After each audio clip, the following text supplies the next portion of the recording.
Hi.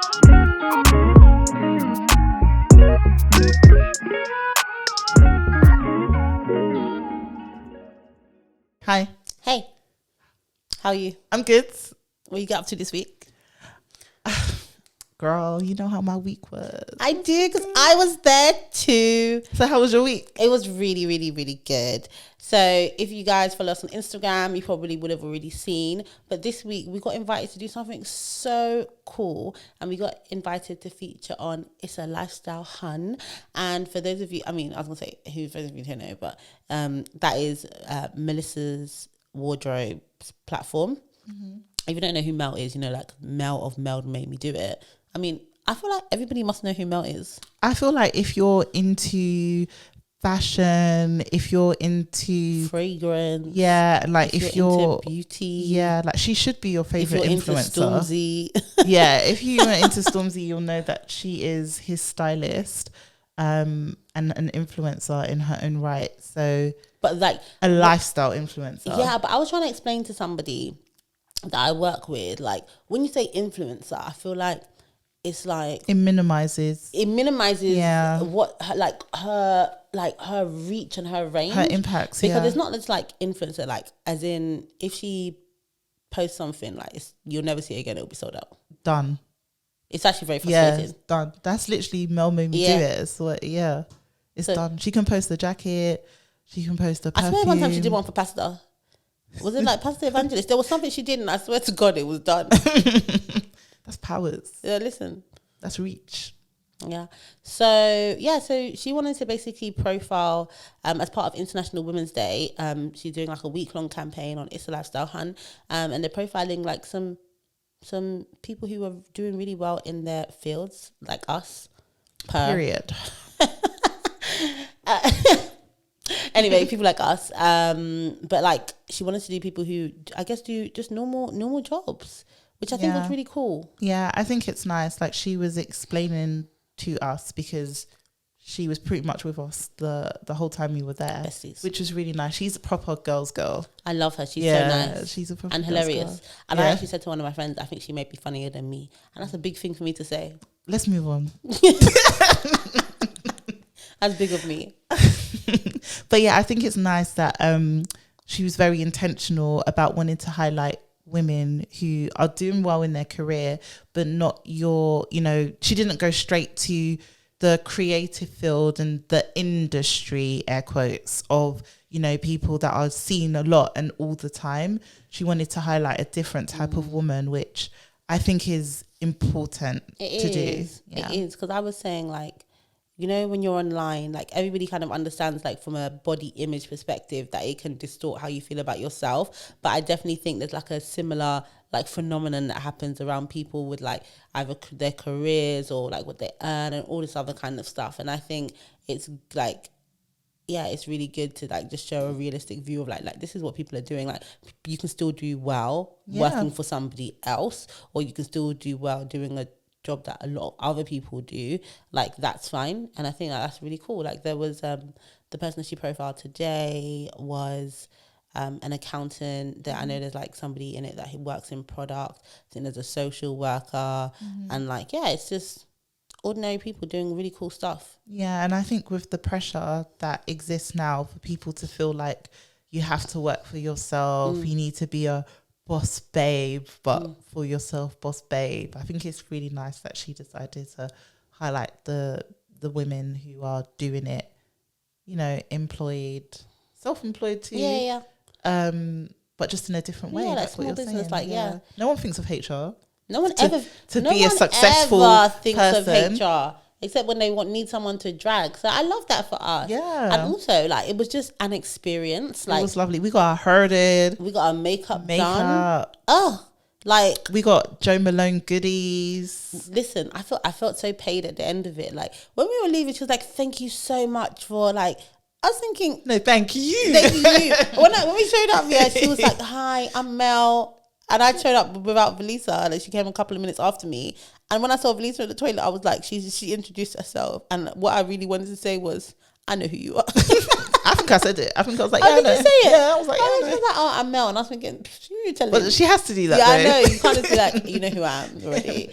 But yeah, it was really good. It just was such an experience. And I think especially like from like the pod, we know at the beginning of the year, like a couple of episodes ago, we spoke about the things that we wanted for the pod and how we wanted it to grow and develop. And I feel like this is like very much in line with that, like the visibility, like doing new things, learning new things, having new experiences associated with the pod. So yeah, it was so good. It was just so good for my confidence, so good, like just to feel like a mini celebrity for a day. Yeah, I didn't want to wash my face. Listen, I literally went home and I was thinking, what can I do with this face of makeup? Yeah, I emailed the MUA To say, like we follow each other, we're girls now. yeah, mate, I messaged her too. I emailed her. I was like, please tell me you're available for X day, and listen, she's not. I wanted to cry. Oh really? Yeah, she's busy. That Oh, too. and so my friend is getting married next year, and I sent her picture. She was like, "Yeah, send me her details." So she emailed to see if she can book her for July 2024. But people are busy, you know. Proper. Her Instagram name is Zakia Shani, which is her the name? same as Yeah. her name. Yeah, Okay, I'll just edit them. Zakia Shani. Yeah, Zakia Shani. She's great. And House of She did her Yeah, hair. House of She did our hair. It was just amazing. It was amazing. It was. And the Joe Malone stuff. So I really enjoy the lavender pillow mist. I haven't tried it yet. Oh, I put it in my son's cot. Your son is going to be so bougie. I always say, it's like, listen, He slept really well that day. Of course he did. Of course he did. But I'm doing it like probably, maybe I'll try it tonight. But I love, I put it on my pillows too. I really enjoyed it. It's just such a pleasant smell. I love lavender in general. And Yeah, there's it's two nice. of them. Yeah. Anyway, it was a vibe, an absolute vibe. It was. Melissa's a vibe. Holly is a vibe. Shout out to Holly. Shout out to Holly. She found us. She reached out to us. Yeah, it was amazing. Yeah. And yeah, shout out to everybody who is out there doing a regular job but killing it in the field, making a difference. And yeah, shout out to everyone celebrating International Women's Day. All the women out there. You're doing a lot. Let's move on. Sorry, it's Women's History Month. You know it's Women's History Month. Women's History Month. Apparently. Is it? Yeah. That's March. It's not shouted about enough. Yeah, but because no one cares. It feels like it's just a day. But then there's like... That's the main day. And then, but they say like they try to make it like a full month, but no one's really... I forgot it's Mother's Day next week as well. So anyone who's watching this, if you're watching this, Mother's Day is next Sunday. Wait till people know when... Oh, in case they forget. Yeah. I feel like it just creeps up on you. So you so you both receive and give a gift. Mm-hmm. I really enjoyed Mother's Day, my first Mother's Day last year. It was great. It felt like my birthday. It wasn't your first Mother's Day last It year, was my first Mother's Day. Because... Oh yeah, this was your second. Yeah. So it felt like my birthday. Did you get a Mother's Day present when you were pregnant? Do you know what? I had a thing where I didn't want anything yet. Okay. I didn't want to pre-celebrate. Okay. Yeah, so I was like, no, it's cool. Okay. Yeah. I really enjoy it. It's my favourite. I'm happy for you. Thanks. Cool. What's been happening in HR news? Wait. Oh. Let's introduce ourselves. Oh, okay. Hey, this is Lola, but you can call me Lola if you like. Hi, this is Velisa, and you can call me Vels if you want. And this is the Everybody Hates HR pod, episode 36. Woo. 36. We're getting a bit... I'm looking forward to 50. Okay, that's a good one. Yeah, that's our next big milestone. Mm-hmm. Yeah. But what's been happening in HR news? What has been happening in HR news? So we can talk about somebody who was sacked essentially for being an introvert. So it was a TikTok user. She went on TikTok and she explained that she is very quiet, very reserved. She explained this in her interview with the company as well. And they still decided to hire her. Mm-hmm. But eventually she was, this is the US, by the way. She was fired from her job because she was quiet. She didn't ask enough questions. One of the examples where they said she didn't ask enough questions was how to like chop vegetables. So her job was chopping vegetables and fruit. And they said that was a part of her job, but that was the whole job. I think it was a part of her job. And they said she didn't ask enough questions. And her response was, there's not much of a learning curve here. What is literally like, what would you want me to ask? But they were like, no, you should be asking questions. For the sake of asking questions.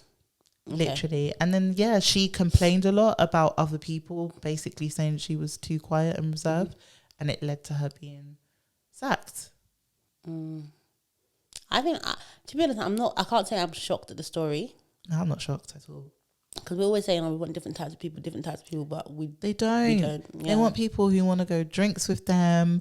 They want people who are going to tell them their business and listen to them talk about their business. It depends on the kind of environment, I do think that. I think there are environments where, like, it's fine to be, like, I worked in a company and there was one floor and a specific team, and everyone in that team was super quiet. Like, when I went on that floor, I always just felt so loud.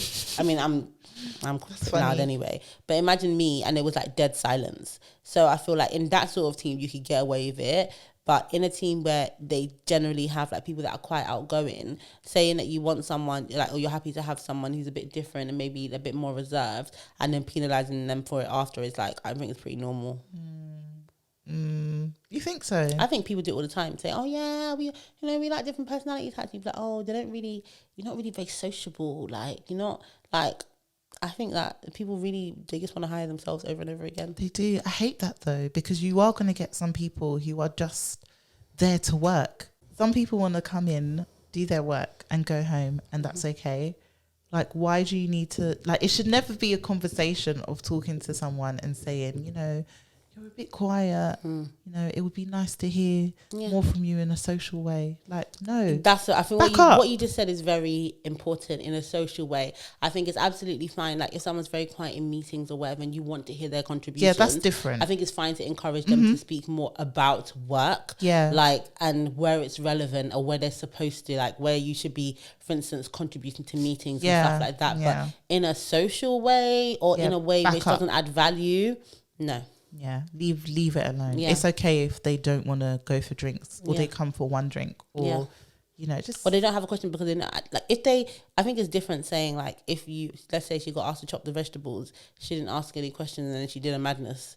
But if somebody is not asking questions and performing, what do they need to ask questions for? Literally, just leave people They'll alone. ask questions when they have something to ask. Yeah, and that's like the whole diversity standpoint as well, especially for Black people. Yes, I'm saying it again because I'm Black. Yes. Yes, TikTok, because you wanted to come for me. Yes! Because I was all about TikTok, being Black.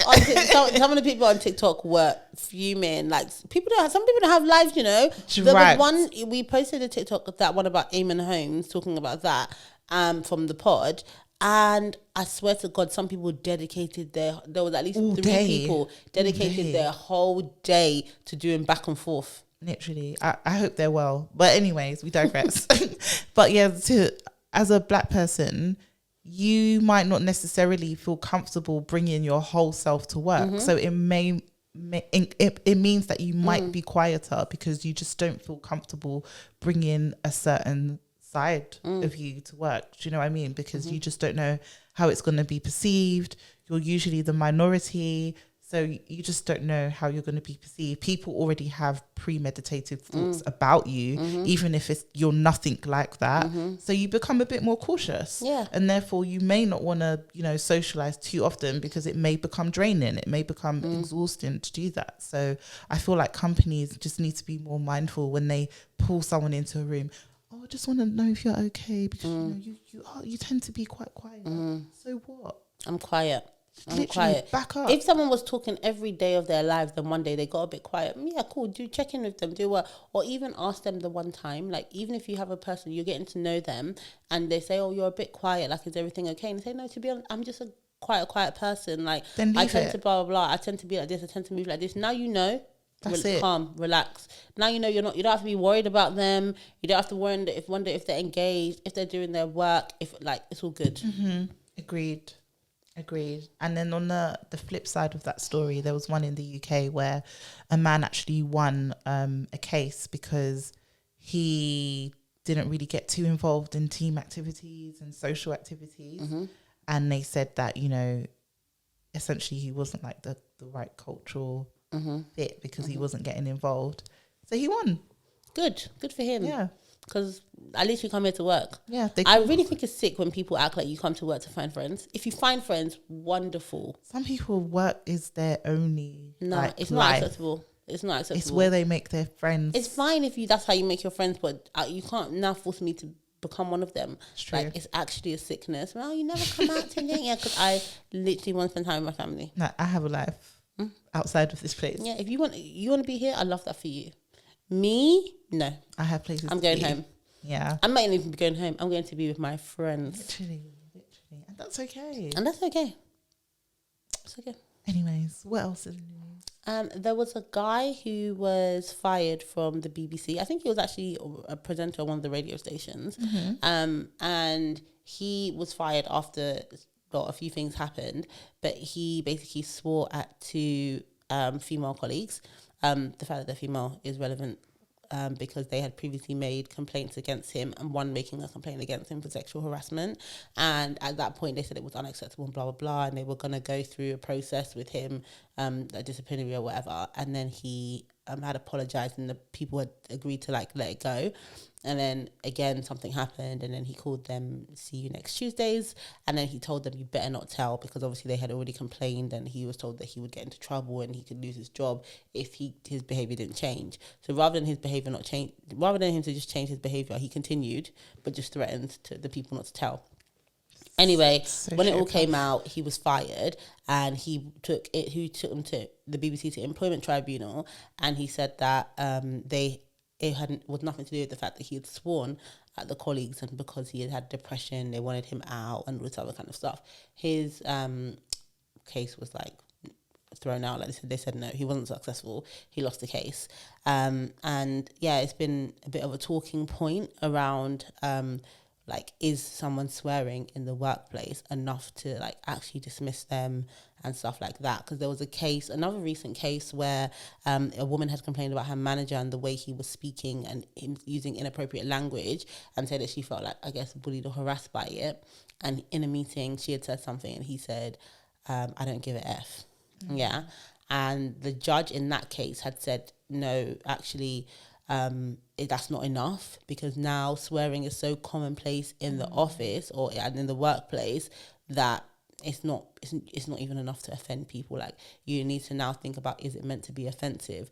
This guy called two people, see you next Tuesdays, which is different. Yeah, he's obviously trying to offend them, but now is it different to say I don't give a F versus saying I don't give a crap, I don't give a hell, I don't give a eck, I don't give a, is it any different? Is that you swearing at somebody, or is it simply you using swear words? Do you know what I mean? Yeah, I think it is you just using swear words, but people can still be offended by the fact that you're using those swear words. Yeah. So I think it depends on that an individual as to how offensive somebody using swear words to communicate is to them. And do you think times have changed in the fact that before, because I think I just think it depends on where you worked before, but it was really very unacceptable, and now it's is it more normalized? I think it is more normalized. It is more normalized. Yeah, because I hear everybody swearing, not every individual person, but you see swearing in all different environments. I even hear swearing in HR. I don't hear people swearing at each other, but I hear people using swear words. Someone could say, well, that was a bit shit, wasn't it? You hear what some people call employees in HR. Yeah, no, we don't support that. But someone could be oh, he effed it up or something like that. Do you get what I mean? You could, and it wouldn't be you wouldn't be offended by it because it's not directed at you. Or some people may be offended by it.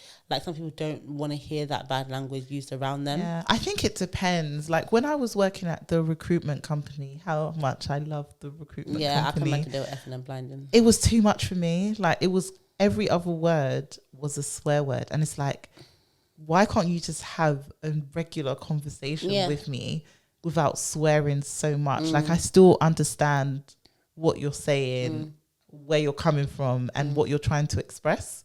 You don't need to, and it just, to me, I'm not saying this is everybody, but they just sounded even more simple to me because use other words. Yeah, there's other words you can use to express yourself. You don't have to keep swearing about this person that you're speaking about and stuff. So but I'm not someone who's normally offended by swear words, but if it's in abundance, then I'm gonna be like, no, you need to chill. Yeah, people that use it like every second word. And I think it is very much like the company who defines the culture in that way, because I doubt anyone goes into their interview and swears.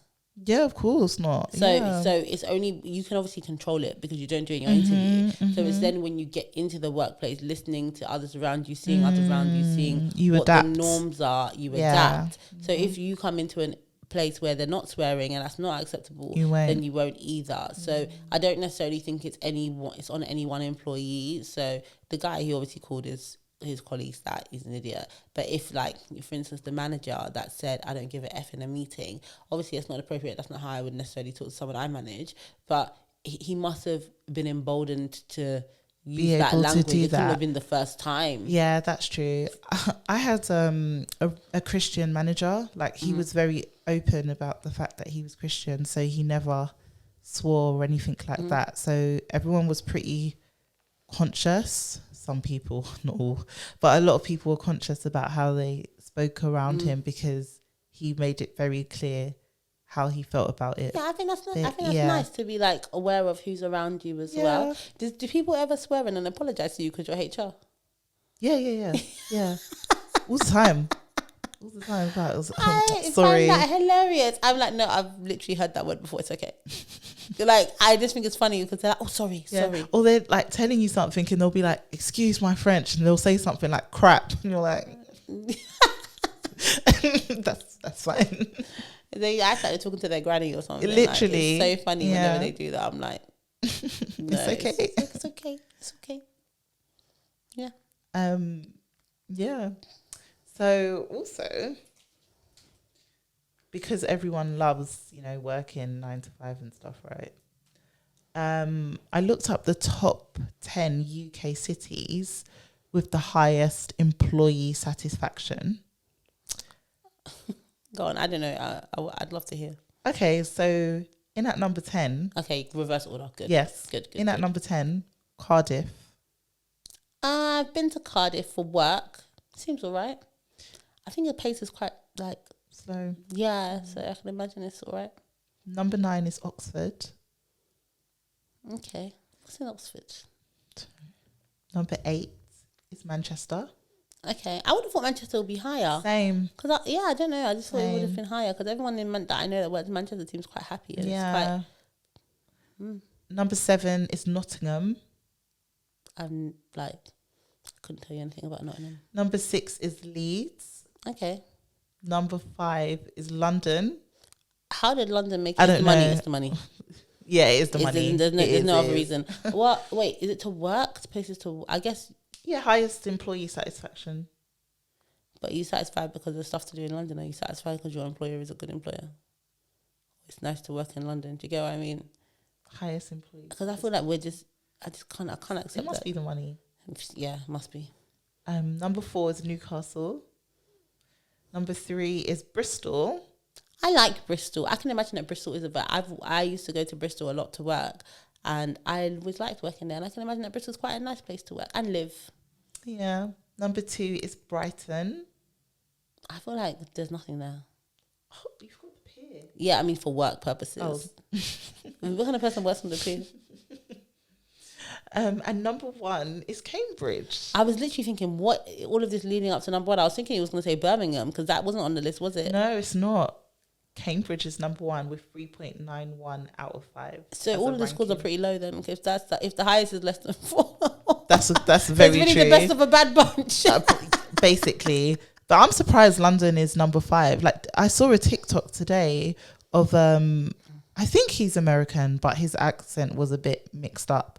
But he's living in London, and he was saying he's lived in New York, he's lived in London, and like there's no reason to come and work in London after living in New York, because he said in New York it's more expensive but the salaries are higher. In London it's cheaper than New York but the salaries don't make sense. Comparatively, the maths is not mathing. And he was like, unless you earn a really, really high salary, there's no point coming to work in London. Yeah. I wonder who filled out the survey as well, because I feel like I don't know. I wonder what questions they ask as well, because it's all relative, isn't it? Like, a lot of people in London also don't know what it's like to work anywhere else. Do you get what I mean? Yeah, so it's that's like, true. What did they ask? Maybe it was just like they just asked. Maybe they didn't ask about the location. They just asked people from London how much they enjoy their jobs. Probably. But do people in London enjoy their jobs? Honestly, Not saying I don't enjoy mine, but I'm just saying, like, I feel like London is a pretty stressful place. It's not about whether they enjoy it, because what was the score? Their scores are all quite low. So it's literally that list is who enjoys their job, who hates their job the least. That's what that job is. That's what that list is. 3.85. I still don't think that's very good. Oh my god. If you went to a restaurant, yeah, and it had like 3.85 on thing, are you thinking, yeah, this is a good restaurant? I won't even order from anything from Deliveroo unless it's got 4 stars or above. Oh yeah. Oh my gosh. One time, this is so irrelevant, but one time I found a restaurant and I thought, yeah, this is me. And on Deliveroo, it was saying 5, but then I saw like some tweets about how it's a 1 and that they had faked their rating. What? And they did. So I was. How did you find? Did you search them on Twitter? Yeah. Oh. And I felt I wanted to vomit, even though I hadn't eaten it that day. But I was just like, this is disgusting. Is it a restaurant? Anyway, we'll talk about it offline. Yeah, we'll talk about it offline. I want to know what restaurant it is. Oh my gosh. Oh, okay, similar story. Okay, This is a similar story. I'm going to tell it. It's a similar story, but it's even worse. Okay, so there's a place. I lived in Leighton for a bit when I was renting, and there was a Nigerian restaurant which was close to me. I'll never forget this Nigerian restaurant, because one time I decided I wanted to have jollof rice, and I drove there, but I landed in a box junction, which I didn't realise, and I got a ticket. Oh, and then that's the most expensive jollof rice I ever got in my life. So they used to do a buffet on a... anyone who Googles what I'm about to say is going to know exactly what the place is. But they used to do a buffet on a Sunday, like a Nigerian buffet. So, cool. So me and my friend who lived close by, we went a couple of times. It's not like exciting place. It's just like literally all you can eat Nigerian food. And you can't eat that much Nigerian food, so it's about variety. So then maybe like a couple of years ago, we had been like, oh, we haven't been in a while. Like, we both live in different places. Let's just go there. So we went. Food was okay, but variety. And then recently I was talking to someone about Nigerian buffet, and then I Googled it just to see, like, is it still open? So it has closed down because it had literally a 0 food hygiene rating, or 0 or 1. They'd come in, they told them to close down. They wouldn't close down. They were selling expired food and stuff like that. And the worst part was they had some chicken that was so expired that they were selling it as crab meat. That is wild. They had pictures of the moldy chicken and everything. And then when I tracked back the date, they basically had been told to close. They refused to close. And when I tracked back the date, I just couldn't figure out if it was during the time that I last went there or not. So that's crazy. The fact that I survived, that I'm here to tell. How can your chicken be so expired that you're selling it as crab meat? And I love crab. They would have got me. That's disgusting. Anyway, I haven't, since I saw it, it lives rent free in my head. Oh, that's wild. And I was speaking about it to my friend. I was telling my friend at the bus stop. She was about to get on the bus. I don't take the bus, but she was about to get on the bus. Nothing wrong with the bus, Lynn. No, I hate the bus in South London. And then this Nigerian man turned to us and go, "Oh yeah, but they've really cleaned up their act. They have new management." No, you got to say who it is. Huh? You got to say who. What, the restaurant? Yeah. It's called Lagos Island. Where's that? It's in Leytonstone. I mean, joke's on you. And what? Leytonstone, and it's called Lagos Island. Joke's on you. They write themselves. So yeah, anyway, so apparently they got new management. The guy was telling us, and we was like, yeah, we're gonna hard pass. And then he goes to us, well, to be honest, you guys shouldn't be going to a restaurant, you should be cooking at home. And that was when her bus came.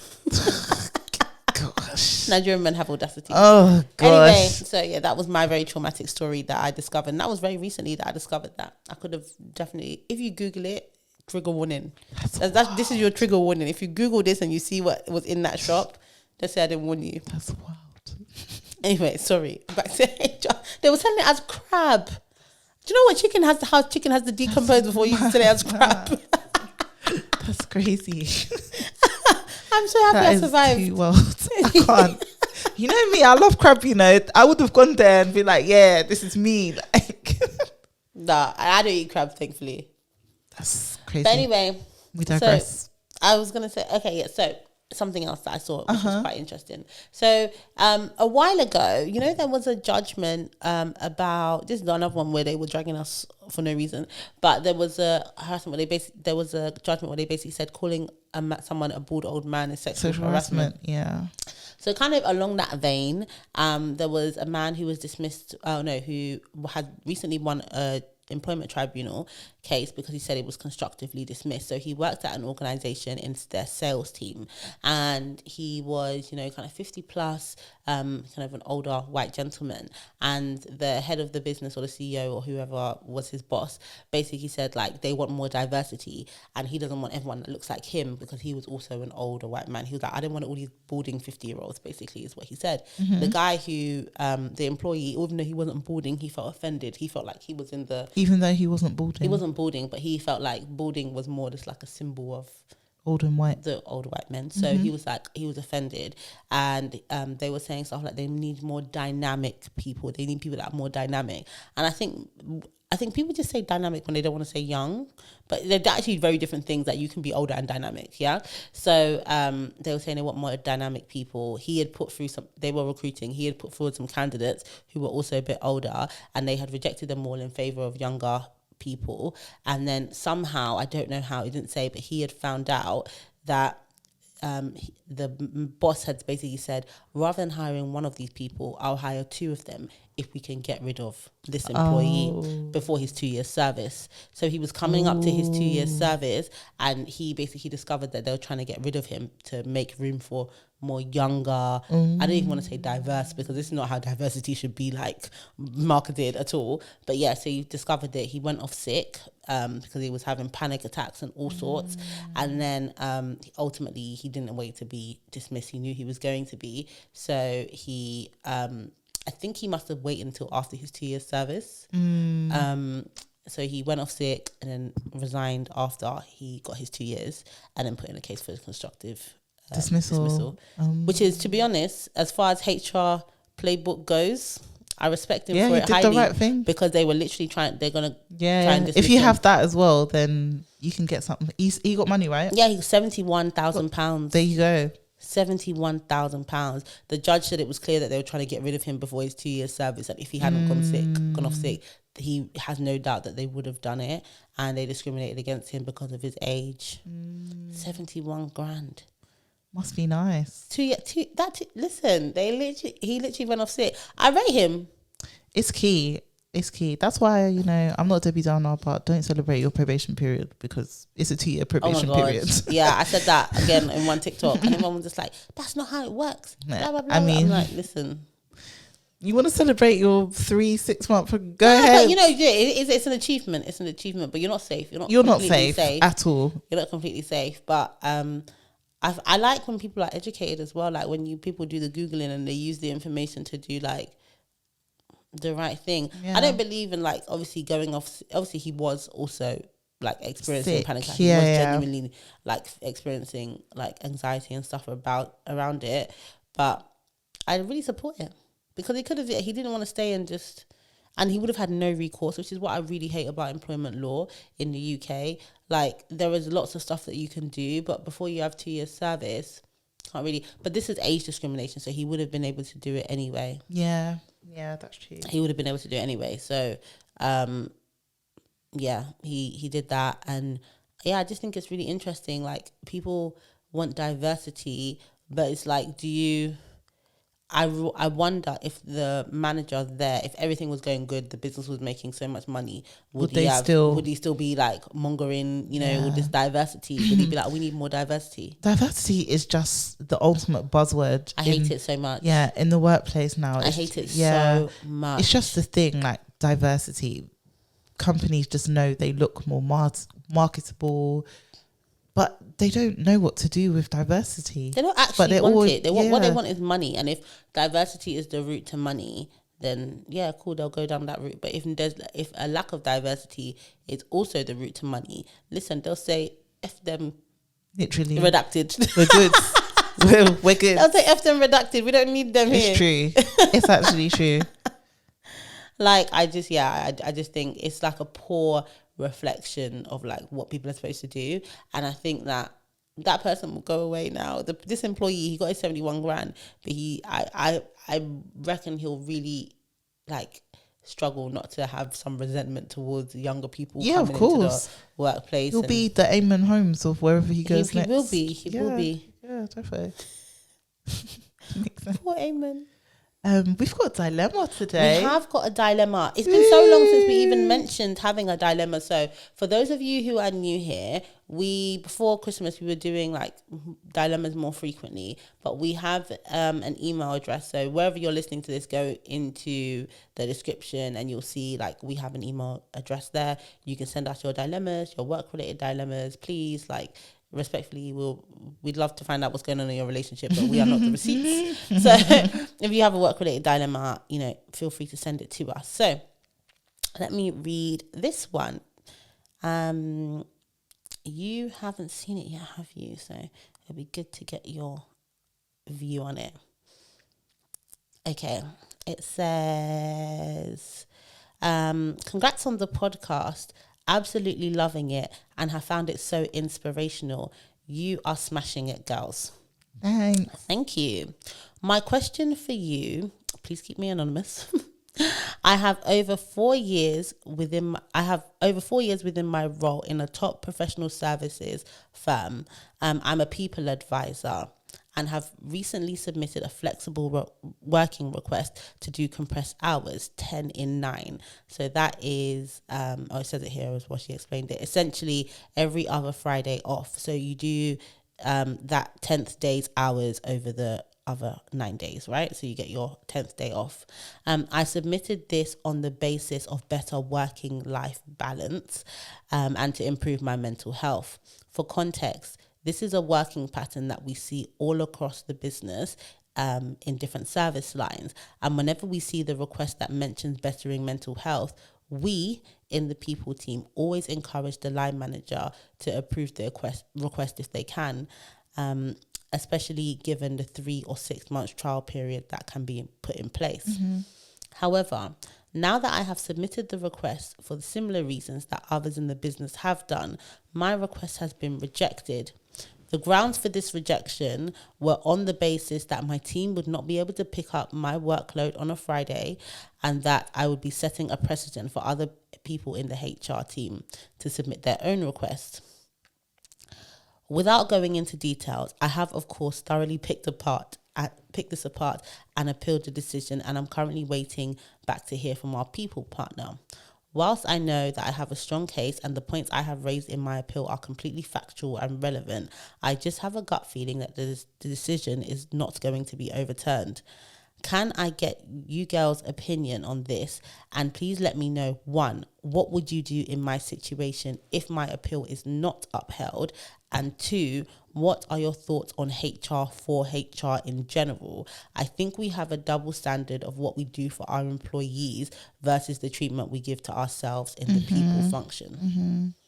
That last bit is very true in terms of, yeah. So, like, to summarize, she submitted a flexible working request. It's been rejected. She doesn't feel like it's fair why it's been rejected because others have, done the same and they're encouraged to approve those requests.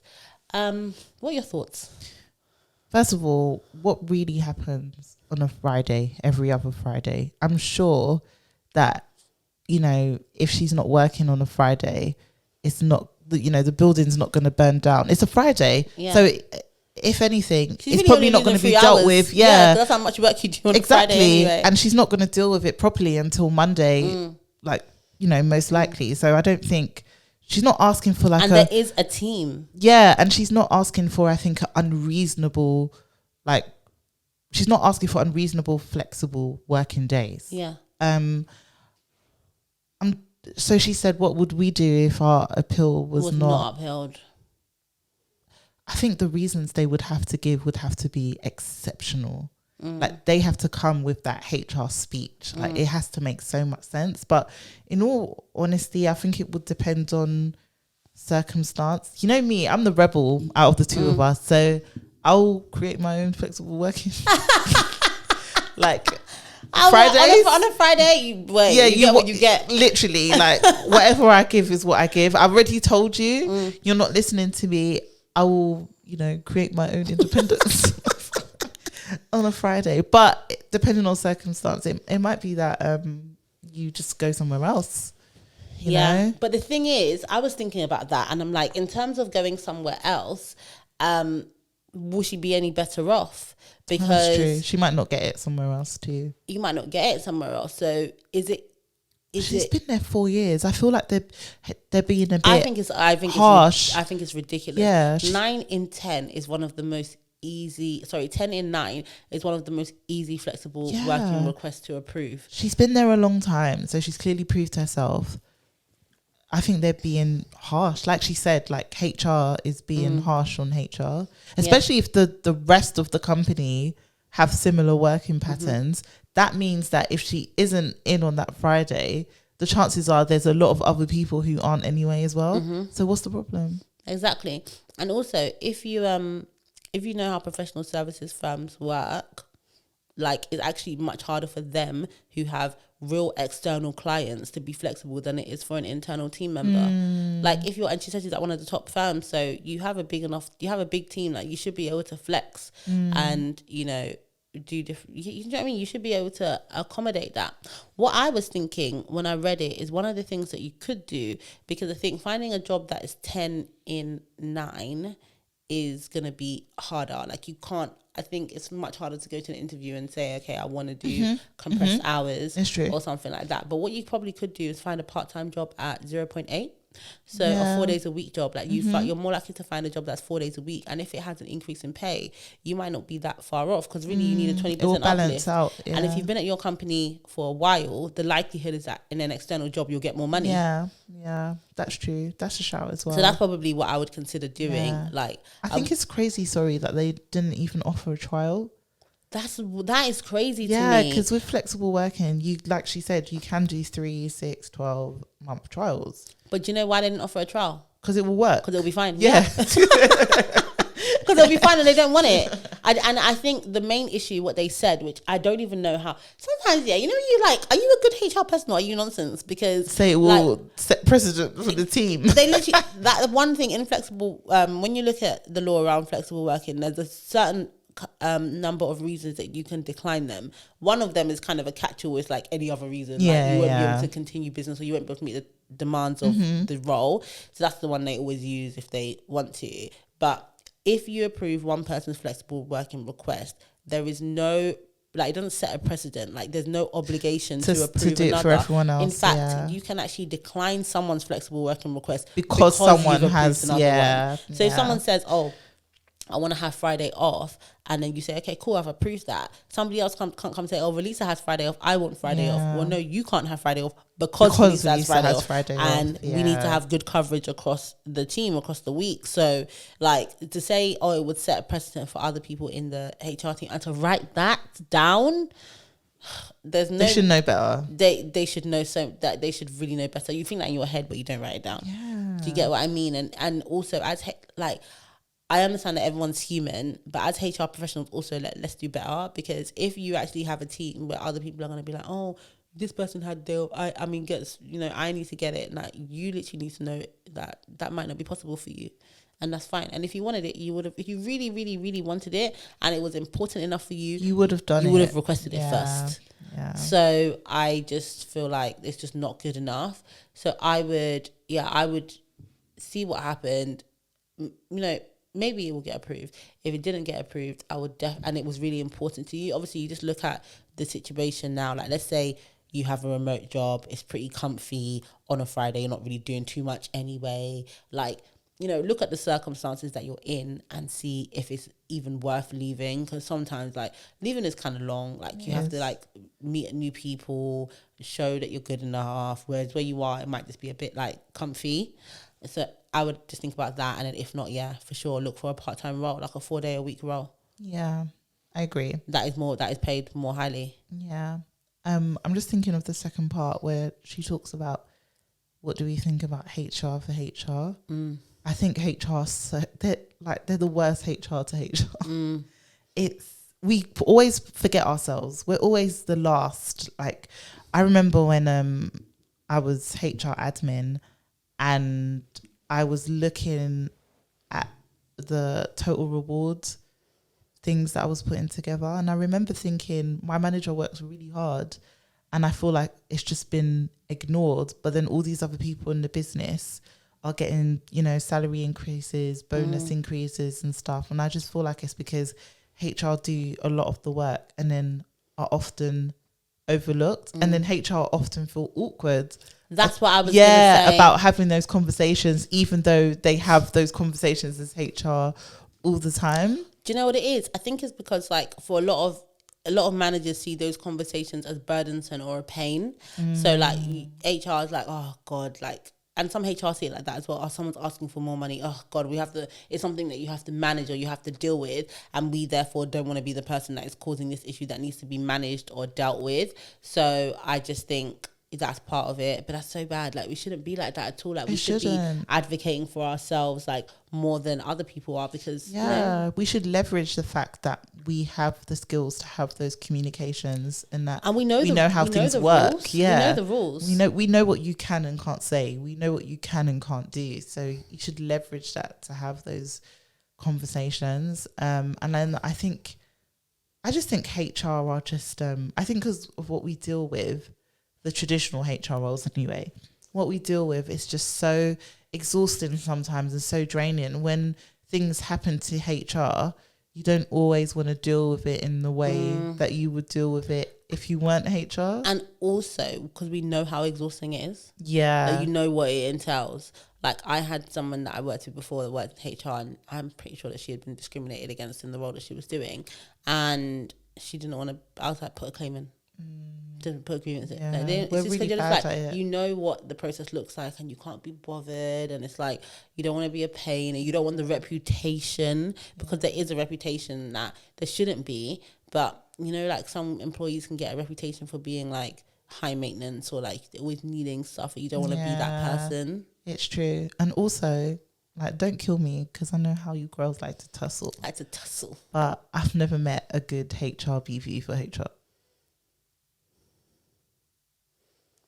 I don't know. I don't. Where I work now, I haven't experienced them, so it doesn't include that person. But I've never worked anywhere. I haven't worked in companies where you have like a specific HR. Well, I have, but not where. That's not true. I have worked when I worked at BCG. We had HR for HR. Were they good? Yeah, they were all right. Yeah, they were all right. The ones that I worked with, but I can't speak on behalf of everybody. But the ones I worked with, yeah, they were all right. I've never met a good one. Yeah. Do you know what it is? It's just such a conflicting position to be in. It's so. That's why they're not good at it. They're so it's so conflicted. And I also feel like when that happens, people try and like speak off the record when they should be speaking on the record. Do you know what I mean? They're like, everything they is try off to the have record. informal conversations. Yeah. It's like, no, let's make this a formal conversation. They always try to like leverage the fact that, oh yeah, come on, you know how it is. You know how it is. It's like, no, like, treat me like any other employee. I agree. Treat me like any other employee. So, yeah. Let us know how it goes. Yeah, let us know how it goes. I hope like they actually really look at it, because like I like that she said that she thoroughly picked it apart. Like, she's HR. Like, if you're a good HR person, you'll be like, the first thing as soon as you saw, oh, you don't want to say president. Yeah. I even think that point is enough to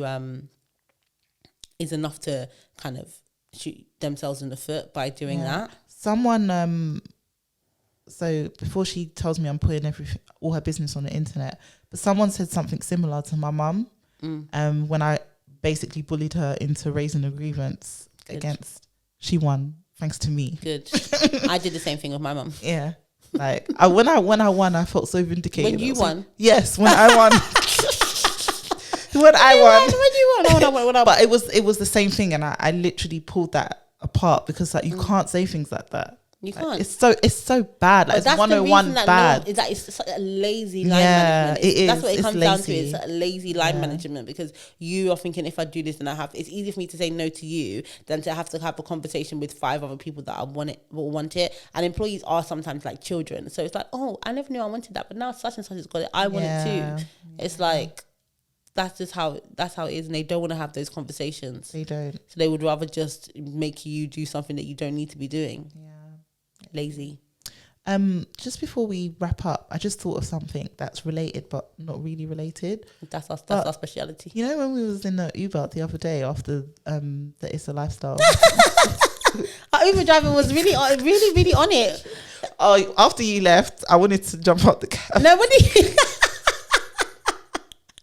I was like, nah, Lola left me. And he even said to me, oh, I thought you was the one getting out first when you got out of the cab. And I was like, no. So he said, we even have more time to talk. Oh, he started telling me about how he raised the grievance at Coca-Cola.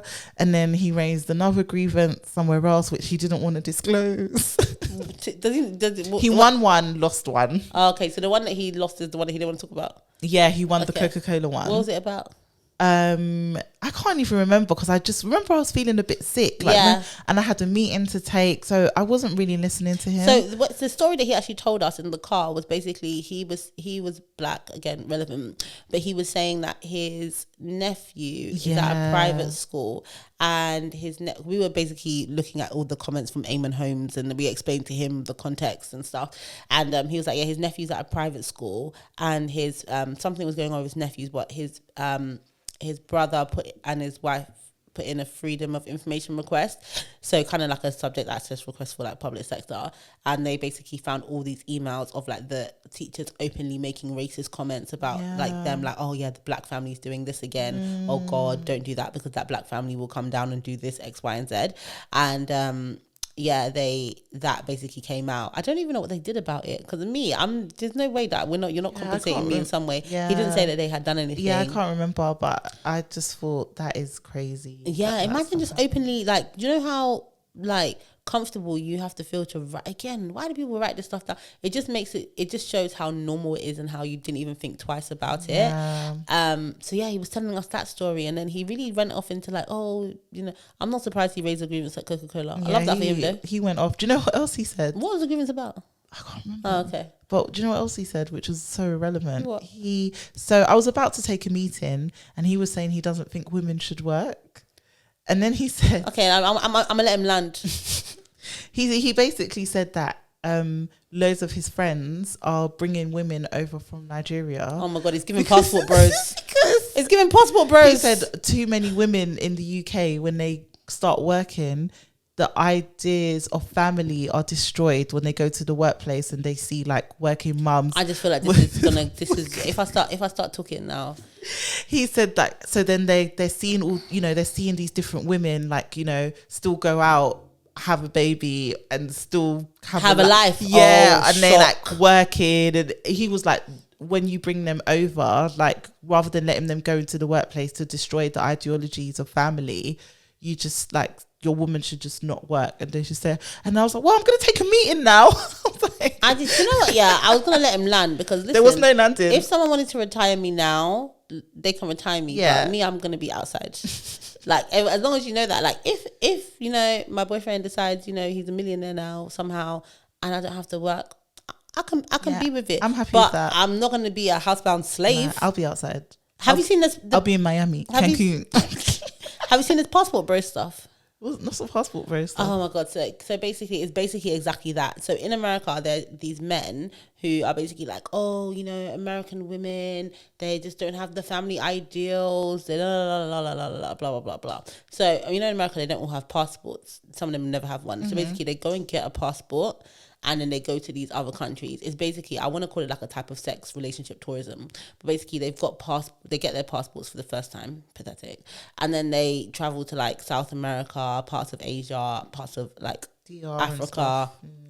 And they get these girls, they start relationships with them, and they're like, see, these are the real women, blah, blah, blah. So that's literally what they do. And they call themselves passport bros. So if you go on there, and it's pathetic. And one of them went to, was it Costa Rica? He went to I think it was Costa Rica. And basically, he went to one of these countries. Was it Colombia? No, I think it was Colombia. He went to Colombia, and people basically found out who he was, and that he's basically he's a sex tourist for in all intents and purposes.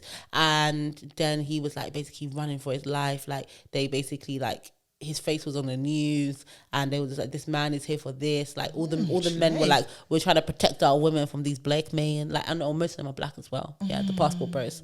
So yeah, that's them. But yeah, it's exactly what that guy was saying. Go somewhere where you feel like the women probably need a better life, and so they will submit to you.